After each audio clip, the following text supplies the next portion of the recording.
Hello friends, അകലെ latest review. Ambika രമ്യയോട് പറയുവാണ്, പ്രതാപൻ ഇന്ന് ഡൽഹിയിൽ നിന്ന് വരും, അപ്പോൾ രാജു ഇലക്ഷൻ വർക്കിന് വേണ്ടിയിട്ട് ഇവിടെ വരും. ഇവിടെ വരുന്നവനെ പ്രതാപനെ കൊണ്ട് തന്നെ അടിച്ച് ഞാൻ പുറത്തിറക്കും. ആ കാഴ്ച നിനക്ക് കാണണ്ടേ, നിനക്ക് സന്തോഷമായില്ലേ എന്നൊക്കെ ഇങ്ങനെ പറയുന്നത് ഋതികയും രാജുവും നിന്ന് കേൾക്കുന്നുണ്ട്. രാജു ഋതികയോട് പറയുവാണ്, ഋതിക മേഡം നമുക്ക് എത്രയും പെട്ടെന്ന് നിങ്ങളുടെ വീട്ടിലെത്തണം എന്നും പറഞ്ഞ് രാജുവും ഋതികയും കൂടെ പെട്ടെന്ന് ഋതികയുടെ വീട്ടിലോട്ട് വരുവാണ്. അവരെങ്ങനെ വീട്ടിലെത്തുമ്പോൾ രമ്യ അവിടെ നിൽക്കുന്നു. രമ്യ ഋതികയെ കണ്ടിട്ട് ചോദിക്കുന്നത്, എന്താ ഇവിടെ?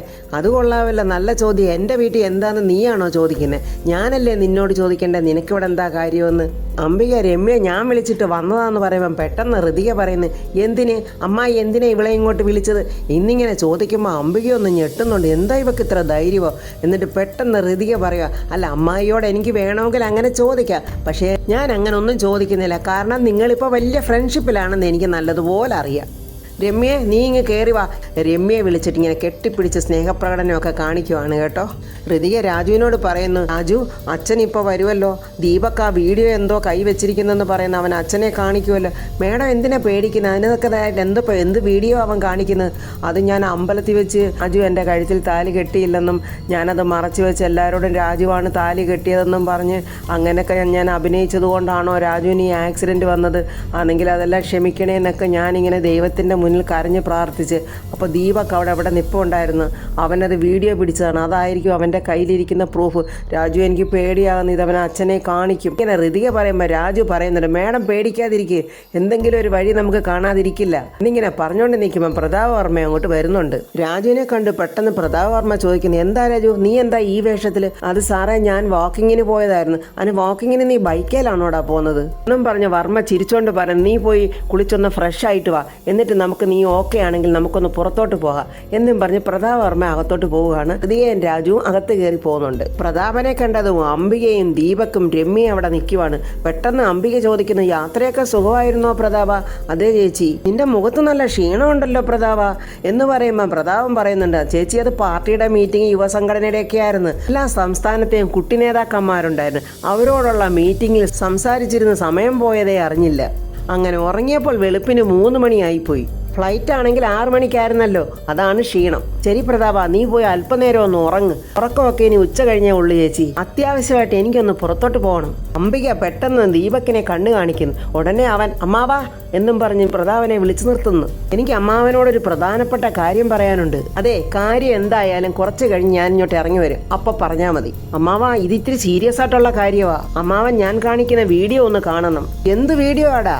അമ്മാവൻ ഈ വീഡിയോ ഒന്ന് കണ്ടു കഴിയുമ്പോൾ ഈ വീട്ടിൽ ശരിക്കും എന്താ നടക്കുന്നതെന്ന് അമ്മാവന് മനസ്സിലാവും. ശരിക്കും ആരാണ് അമ്മാവനെ ഫൂളാക്കുന്നതെന്നും അമ്മാവനോട് നുണ പറഞ്ഞു നടക്കുന്നതെന്നും അമ്മാവൻ ഈ വീഡിയോ കാണുമ്പോൾ മനസ്സിലാവും. ഋതികയും രാജു ഇങ്ങനെ വിഷമിച്ച് നിൽക്കുവാണ്. ഋതികയാണെ വല്ലാതെ ഭയന്ന് വിറയ്ക്കുന്നുണ്ട്. ഇതാ നീ നിന്ന് കഥാപ്രസംഗം പറയാതെ നിന്റെ കയ്യിലുള്ള വീഡിയോ ഇങ്ങോട്ട് കാണിക്ക് എന്നും പറഞ്ഞ് പ്രതാപൻ ധൃതി കൂട്ടുന്നുണ്ട്. ദീപക് ഉടനെ മൊബൈൽ ഓൺ ചെയ്ത് ആ വീഡിയോ അങ്ങോട്ട് എടുക്കാനായിട്ട് നോക്കുമ്പോൾ ആ സമയത്ത് രാജു തൻ്റെ ഫോണിൽ നിന്നൊരു മെസ്സേജ് ദീപക്കിൻ്റെ ഫോണിലോട്ട് വിടുന്നുണ്ട്. ആ മെസ്സേജ് കണ്ടതും ദീപക് അങ്ങ് ഞെട്ടിപ്പോയി. നീ ഈ വീഡിയോ വർമ്മ സാറിനെ കാണിച്ചാൽ നിന്റെ DNA റിസൾട്ട് എൻ്റെ കയ്യിലുണ്ട്. അത് ഞാൻ ഉടനെ തന്നെ ഇപ്പം തന്നെ പ്രതാപ വർമ്മ സാറിനെ കാണിക്കും എന്നായിരുന്നു ആ മെസ്സേജ്. ആ മെസ്സേജ് കണ്ട് പുലിയെപ്പോലെ വന്ന ദീപക് അങ്ങ് എലിയെപ്പോലെ ആയി നിന്ന് വിറയ്ക്കുവാണ്. അമ്മാവ അത് എന്തോ നാടാ അമ്മാവ, അത് കാണിക്കടാ വീഡിയോ. ദൈവമേ, ഇവൻ ആ DNA റിപ്പോർട്ട് അമ്മാവൻ്റെ കയ്യിൽ കൊടുത്താൽ അമ്മാവൻ അത് കണ്ടിട്ട് തീർച്ചയായിട്ടും അമ്മാവൻ എന്നെ കൊണ്ട് ദിവ്യ കല്യാണം കഴിപ്പിക്കും. എന്തോ നോക്കി നിൽക്കുക ദീപക്കെ, നീ വീഡിയോ കാണിക്കാന്ന് പറഞ്ഞിട്ട് എന്തിയേ? അമ്മാവ അത് എന്നും പറഞ്ഞ് ദീപക് വേറെ ഒരു പൊട്ട വീഡിയോ കാണിക്കുവാണ്. അതൊരു സ്റ്റേജിൻ്റെ. അമ്മാവന് പ്രസംഗിക്കാൻ ഈ സ്റ്റേജ് പോരാ, ഇതിന്റെ 4 ഇരട്ടി വലിപ്പമുള്ള സ്റ്റേജ് ഞാൻ ഡിസൈൻ ചെയ്യാം. ഇതാണോടാ നീ പറഞ്ഞ മഹാസംഭവം? നീ സ്റ്റേജ് ഉണ്ടാക്കിയാലേ അത് ഉറപ്പായിട്ട് ഇടിഞ്ഞ് താഴെ വീഴും. നീ ഒരു കാര്യം ചെയ്യ്, പുതിയ വീഡിയോ ഗെയിം എല്ലാം വന്നിട്ടുണ്ടെങ്കിൽ റൂമിൽ പോയിരുന്ന വീഡിയോ ഗെയിം കളിക്ക്. ഈ ഇലക്ഷൻ കഴിയുന്നത് വരെ നീ വീട്ടിൽ നിന്നും പുറത്തിറങ്ങരുത്. ഇതൊക്കെ കേട്ട അംബിക അങ്ങ് വിളറി നാണിച്ച് കുനിഞ്ഞു നിൽക്കുക. എന്താ അവിടെ സംഭവിച്ചെന്ന് അംബികയ്ക്കോ രമ്യയ്ക്കോ ഒരു പിടിയും കിട്ടുന്നില്ല. രാജുവാണെ നിന്ന് ചിരിക്കുന്ന ഋതികയ്ക്കും ഭയങ്കര സന്തോഷമാണ്. അവൻ്റെ ഒരു സ്റ്റേജും പെർഫോമൻസ് എന്നും പറഞ്ഞ് പ്രതാപ വർമ്മ ദേഷിച്ചങ്ങ് മുകളിലോട്ട് കയറി പോവുക. രാജുവും ഹൃദയം കൂടെ ചിരിച്ചോണ്ട് വന്നിട്ട് ദീപക്കിനോട് രാജു പറയുന്നു, എന്നാ വരട്ടെ ദീപക് സാറേ എടാ എന്നിങ്ങനെ ദേഷിച്ച് ദീപക് പറയുമ്പോൾ രാജു പറയുന്നു മിണ്ടിപ്പോകരുത് എന്നും പറഞ്ഞ് ഹൃദയം രാജു മുകളിലോട്ട് കയറി പോവാണ്. എന്താ സംഭവിച്ചതെന്നറിയാതെ രമ്യ ചോദിക്കുന്നു, നീ എടുത്ത വീഡിയോ എന്താ നീ വർമ്മ സാറിനെ കാണിക്കാഞ്ഞ്? അതെ, നീ എടുത്ത വീഡിയോ ഒന്നും അല്ലല്ലോ, ഞാൻ എടുത്ത വീഡിയോ ഇല്ലയോ, എപ്പോൾ കാണിക്കണം എങ്ങനെ കാണിക്കണം എന്നൊക്കെ എനിക്കറിയാം. പിന്നെന്തിനെ എന്നെ ഇങ്ങോട്ട് വിളിച്ചു വരുത്തിയത്? നിന്നെ ആരാടി വിളിച്ചു വരുത്തിയത്? ഞാനാണോ? അമ്മയല്ലേ വിളിച്ചു വരുത്തിയത്? നിനക്ക് എന്തെങ്കിലും ചോദിക്കാനുണ്ടെങ്കിലേ അമ്മയോട് ചോദിക്കേ. അംബിക മേഡം, ഈ ദീപക്കിന് എന്തൊക്കെയോ കള്ളത്തരമുണ്ട്, സൂക്ഷിച്ചോ. വർമ്മ സാറിനെ വീഡിയോ കാണിക്കാനായിട്ട് ഒരുങ്ങുമ്പോൾ ദീപക്കിന്റെ ഫോണിലോട്ട് ഒരു മെസ്സേജ് വന്നിട്ടുണ്ടായിരുന്നു. എന്തോ മെസ്സേജാ ദീപക്കേത്? എന്നെ ഒന്ന് കാണിച്ചേ എന്നിങ്ങനെ രമ്യ ചോദിക്കുമ്പോൾ അമ്മേ വേണ്ട, ഇവളെ ഇപ്പൊ ഈ വീട്ടിൽ നിന്ന് പറഞ്ഞു വിട്ടേക്കണം എന്നും പറഞ്ഞ് ദീപക് ദേഷ്യത്തിൽ അങ്ങ് പോവാണ്. അംബികാമ്മയുടെ ഏതായാലും ഒന്ന് സൂക്ഷിച്ചോ, മകന്റെ പെരുമാറ്റവും രീതിയൊക്കെ കണ്ടിട്ടേ ഏതോ വലിയ കുരുക്കിപ്പോ ചാടിയ ലക്ഷണമുണ്ട് എന്നും പറഞ്ഞ് രമ്യ അവിടെ നിന്ന് അങ്ങ് പോയി. അംബിക വന്ന് ദീപക്കിനോട് ചൂടാവുക, എന്ത് പണിയാടാ നീ കാണിച്ചത്? രാജുവിനും ഹൃദയയ്ക്കും എതിരെയുള്ള വീഡിയോ കാണിക്കാൻ പറഞ്ഞപ്പോ നീ സ്റ്റേജിന്റെ കാണിക്കുന്നു. ഇത്രയും വലിയ തെളിവാടാ മഹാഭാവി നീ നശിപ്പിച്ചു കളഞ്ഞത്. അമ്മയൊന്ന് ഇറങ്ങി പോകാവോ ഇവിടുന്ന്? എനിക്ക് കുറച്ച് സമാധാനം വേണം. അമ്മ ഇതിനകത്തുനിന്നൊന്ന് പോയേ. എടാ ദീപക്കെ, നീ സത്യം പറ, നീ അമ്മയോട് സത്യം പറ. നീ എന്താ നിന്റെ കയ്യിലിരുന്ന വീഡിയോ പ്രതാപനെ കാണിക്കാതിരുന്നത്? അതിനുശേഷം ഞാൻ ഇവിടുന്ന് പൊയ്ക്കോളാം. അമ്മയെ ഞാൻ ആകപ്പാട് തകർന്നു നിൽക്കുക. അമ്മ എന്നെ അതും ഇതും ചോദിച്ചിങ്ങനെ ഇറിറ്റേറ്റ് ചെയ്യല്ലേ. മോനെ, നീ ശരിക്കും പേടിച്ചിട്ടുണ്ട്. എന്താ ഉണ്ടായതെന്ന് നീ അമ്മയോട് പറ. എന്ത് പ്രശ്നമായാലും നിന്റെ അമ്മ പരിഹാരം ഉണ്ടാക്കാം. പെട്ടെന്ന് ദീപക് ആ മൊബൈൽ എടുത്ത് വന്ന മെസ്സേജ് കാണിച്ചു കൊടുക്കുവാണ്. അവൻ അയച്ച മെസ്സേജാ. അവൻ ആ DNA റിസൾട്ട് കയ്യിൽ വെച്ചോണ്ടിരിക്കുക. അത് വെച്ച് അവൻ എന്നെ വെറും ഡമ്മി ആക്കുക. എനിക്ക് അവനെ ഇപ്പൊ തന്നെ എന്തെങ്കിലും ചെയ്യണോ അമ്മേ? എനിക്ക് ഭ്രാന്ത് പിടിക്കുക. ഇങ്ങനെ ദീപക്കും അംബികയും കൂടെ പറഞ്ഞോണ്ട് നിൽക്കുമ്പോൾ വാതക്കൽ ഒരു പൊട്ടിച്ചിരി. ഹൃതികയും യാമിനിയും കൂടെ അവിടെ നിന്ന് കാണുകയാണിതല്ല. അവന്റെ മുഖമിരിക്കുന്ന കണ്ടിട്ട് എനിക്ക് ചിരി വന്നിട്ട് വയ്യ ചെറിയമ്മേ എന്നിങ്ങനെ പറയുമ്പോൾ അംബികയ്ക്കും ദീപക്കിനും കോപം അങ്ങോട്ട് ഇരട്ടിച്ച് വരുവാണ്. എടീന്നും പറഞ്ഞ് ദീപക് ഹൃതികയെ അടിക്കാനായിട്ട് ചാടിപ്പോകുമ്പോൾ അംബിക അവനെ പിടിച്ച് വലിച്ചു മുറുക്കി അവിടെ നിർത്തുന്നുണ്ടാ. നിക്കടാ അവിടെ നിന്നും പറഞ്ഞ് അമ്മയും മോനും കൂടെ ശരിയായ ഒരു പിടിവലിയാണ് അവിടെ നടക്കുന്നത്. എന്നെ വിടമ്മയോ ഇടമ്മേ എന്നും പറഞ്ഞ അംബികയുടെ കയ്യിൽ കിടന്ന് കുതറുവാണ്. ആ സമയത്ത് ഹൃതികയും യാമിനിയും കൂടെ അവന്റെ അടുത്തോട്ട് കീഴിലോട്ട് പോയി നിൽക്കുവാണ്. എടീ, നീ ജയിച്ചു എന്ന് കരുതണ്ട, ഇപ്പൊ ബോൾ നിങ്ങളുടെ കോർട്ടില എന്നും പറഞ്ഞ് ദീപക് ഹൃതികയുടെ നേരെ ചാടുകയാണ്. ആ ബോൾ എന്റെ കോർട്ടിൽ തിരിച്ചു കിട്ടും. അന്ന് നിന്നെയും രാജുവിനെയും കൊണ്ട് നിന്റെ മൂക്ക് കൊണ്ട് ഇണ്ണ ഞാൻ എഴുതിപ്പിക്കോടി. അതൊക്കെ വരയ്ക്കാനേ വലിയ ബുദ്ധിമുട്ടാ എന്നിങ്ങനെ ഹൃതിക കളിയാക്കി പറയുവാണ്. അതുകൊണ്ട് ദീപക് തന്നെ വരച്ചോ എന്ന് പറയുമ്പോൾ അവൻ പെട്ടെന്ന് ഹൃതികയെ അടിക്കാൻ കൈവെക്കുമ്പോൾ യാമിനി, ദീപക് എന്തായത് എന്നും പറഞ്ഞ് അലറുവാണ്. നീ ചെവിയിൽ നുള്ളിക്കോടി, ഇന്നല്ലെങ്കിൽ നാളെ നിന്റെയും അവന്റെയും കള്ളത്തരം ഈ ദീപക് പുറത്ത് കൊണ്ടുവന്നിരിക്കും. അമ്മാവന്റെ മുന്നിൽ ഇന്നും പതിവ് പോലെ ദീപക് പൊട്ടനായി.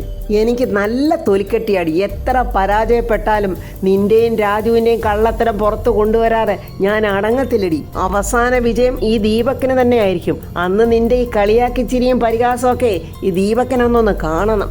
ഇതൊക്കെ കേട്ടോണ്ട് നിന്ന യാമിനി പറയാ, ദീപക്കെ, ഹൃതിക ഇപ്പൊ പഴയ ആ പെൺകുട്ടിയല്ല, ഒരാളുടെ ഭാര്യയാണ്. ഹൃതികയോടുള്ള നിന്റെ പെരുമാറ്റം ഇങ്ങനെയൊക്കെ ആണെങ്കിൽ ഞങ്ങൾ പറയാതെ തന്നെ അത് രാജു അറിയും. പിന്നെ എന്താ ഉണ്ടാകാൻ പോകുന്നതെന്ന് ഞാൻ പ്രത്യേകം നിനക്ക് പറഞ്ഞു തരേണ്ട കാര്യമൊന്നും ഇല്ലല്ലോ. ഓ പിന്നെ രാജു പറഞ്ഞാൽ എന്താ, അവൻ എന്നെ മൂക്കി വലിച്ചു കയറ്റി കളയുവോ? വെറുതെ രാജുവിന്റെ കേമത്തരവും പറഞ്ഞോണ്ട് വന്ന് എന്നെ വരട്ടിയാലേ ഞാനങ്ങ് പേടിച്ചു പോകുമെന്ന് വിചാരിച്ചെങ്കിലേ അമ്മായിക്ക് തെറ്റി ആണോ എന്നും പറഞ്ഞ യാമിനിയും ദേഷ്യത്തിലാണ്. എന്നാൽ എനിക്ക് തെറ്റിയതാണോ ഇല്ലയോ എന്ന് ഞാനൊന്ന് പരീക്ഷിച്ച് നോക്കിയാലോ എന്നിങ്ങനെ യാമിനി പറയുമ്പോൾ അംബികയ്ക്ക് പെട്ടെന്ന് പേടിയായി. മോളെ, നീ രാജുവിനെ ഒന്ന് വിളിച്ചേ. അത് വേണോ ചെറിയമ്മേ? ഈ ചെറിയമ്മയല്ലേ പറഞ്ഞേ, നീ ധൈര്യമായിട്ട് വിളിക്കേ. പെട്ടെന്ന് അംബിക, നീ ആള് കൊള്ളാവല്ലോ യാമിനി. കുട്ടികൾ തമാശയ്ക്ക് എന്തെങ്കിലും വഴക്കുണ്ടാക്കുമ്പോ അത് വലിയ പ്രശ്നം ഉണ്ടാക്കാൻ ശ്രമിക്കുവാണോ നീ? ഇങ്ങനെയാണോ ഉത്തരവാദിത്തമുള്ള വീട്ടമ്മമാര് ചെയ്യേണ്ടത്? എന്നാലേ ചേട്ടത്തി, എനിക്കിതൊന്നും അത്ര വലിയ തമാശയായിട്ട് തോന്നുന്നില്ല. ദീപക്കിനെ കാര്യങ്ങളൊക്കെ ഞാൻ പറഞ്ഞ് മനസ്സിലാക്കി കൊടുത്തോളാം. യാമിനി ഇവിടെ ഉണ്ടായ കാര്യങ്ങളൊന്നും ആരോടും പറയാൻ നിൽക്കണ്ട എന്നും പറഞ്ഞ് അംബിക ഒരു അഭിനയത്തിൽ ദീപക്കിനെ വഴക്കൊക്കെ പറയുന്ന പോലെ കാണിക്കുവാണ്. എന്റെ പൊന്നി യാമിനി, ഈ ചെറുക്കനെ കൊണ്ട് ഞാൻ തോറ്റു. ഇവൻ ഇങ്ങനെ പോയാലേ ഇവനെ തിരിച്ച് ബോംബെയിലേക്ക് അയക്കേണ്ടി വരും. ഇനി ഇങ്ങനെയൊന്നും ഉണ്ടാകാതെ ഞാൻ നോക്കിക്കോളാം. ഇത് ആരോടും പറയണ്ട കേട്ടോ. പറയില്ലല്ലോ എന്നും പറഞ്ഞ അംബിക ഇങ്ങനെ താന്ന് അഭിനയിക്കുവാണ് കേട്ടോ. അങ്ങനെ അംബിക അങ്ങോട്ട് പോയി കഴിഞ്ഞപ്പോൾ യാമിനി ഹൃതികയോട് ചോദിക്കുന്നു, എന്താ ഹൃതിക മോളെ ഇതൊക്കെ? മോളും രാജുവും ഞങ്ങളിൽ നിന്ന് എന്തെങ്കിലും മറച്ചു വെച്ചിട്ടുണ്ടോ? ഇവക്ക് എന്തൊക്കെയായി വിളിച്ചു പറയുന്നത്? അവന് ഞങ്ങളോടുള്ള ദേഷ്യം കൊണ്ട് പറയുന്നേ ചെറിയമ്മേ എന്നും പറഞ്ഞ് ഹൃതികയെ അങ്ങനെ ഒരു വിധത്തിൽ പറഞ്ഞൊപ്പിച്ച് യാമിനിയെ കൊണ്ട് കിച്ചണിലോട്ട് പോവാണ്. എന്നെ കാണിക്കുന്ന പത്മാവതി മേഡം അവരുടെ വക്കീലിനെ കണ്ട് സംസാരിക്കുന്നതാണ്. എന്റെ ഭർത്താവിന്റെയും മകളുടെയും ജീവൻ ആ സ്ത്രീ കാരണം അപകടത്തിലാകരുതെന്ന് വിചാരിച്ചാണ് ഞാൻ ഇവിടുന്ന് മാറി നിന്നത്. എല്ലാ സ്വത്തുക്കളും എന്റെ മകളുടെ പേരിലാകുന്നത് വരെ എന്റെ ഭർത്താവും അവളും സേഫ് ആകുമെന്ന് എനിക്ക് അറിയാമായിരുന്നു. അംബിക മേഡം അവളുടെ മകനെ കൊണ്ട് ഹൃതിയെ കല്യാണം കഴിപ്പിച്ച് ആ സ്വത്തുക്കളെല്ലാം കൈവശപ്പെടുത്താമെന്ന് നോക്കിയെങ്കിലും അത് സാധിച്ചില്ല. പക്ഷേ ഹൃതിക മേഡത്തിന് ആ സ്വത്ത് കിട്ടുന്നതിൽ ഇപ്പോഴും ഒരു റിസ്ക് ഉണ്ട്. എന്ത് റിസ്ക്കാണ് പറയുന്നത്?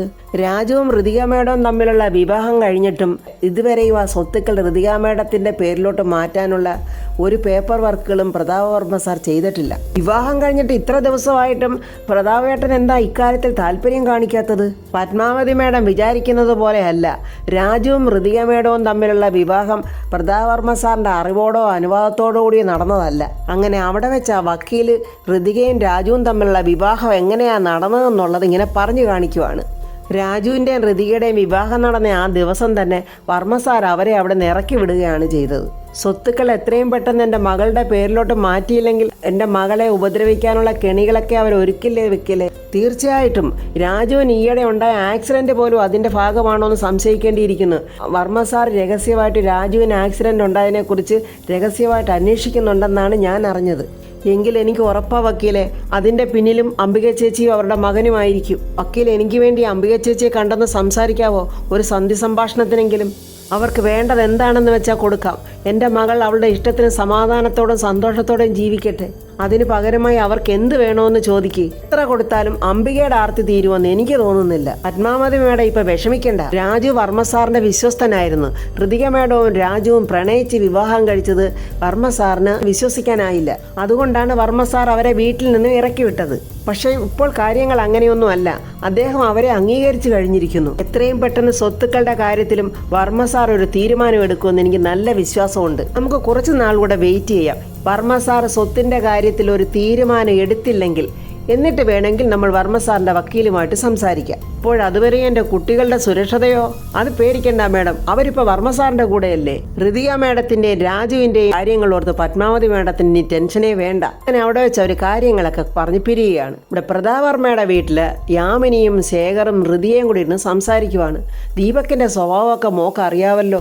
എന്തെങ്കിലും അവനൊന്ന് കിട്ടിയാൽ മതി, അപ്പം തന്നെ അവൻ ഫോണിലെ ക്യാമറ ഓൺ ചെയ്ത് ചാടിക്കൊണ്ട് വരും. എന്നിട്ട് എന്താവും? അവസാനം പ്രതാപൻ ചേട്ടൻ്റെ കയ്യിൽ നിന്ന് കണക്കിന് വാങ്ങിക്കൂട്ടുകയും ചെയ്യും. ശേഖരൻ പെട്ടെന്ന് പറയുക, യാമിനി, അങ്ങനെയൊന്നും അവനെ അങ്ങ് നിസ്സാരമായിട്ട് കാണരുത്. വെറും ഒരു അത്താഴം മുടക്കിയല്ല അവൻ, ഉഗ്ര വിഷമുള്ള ഇനമാ.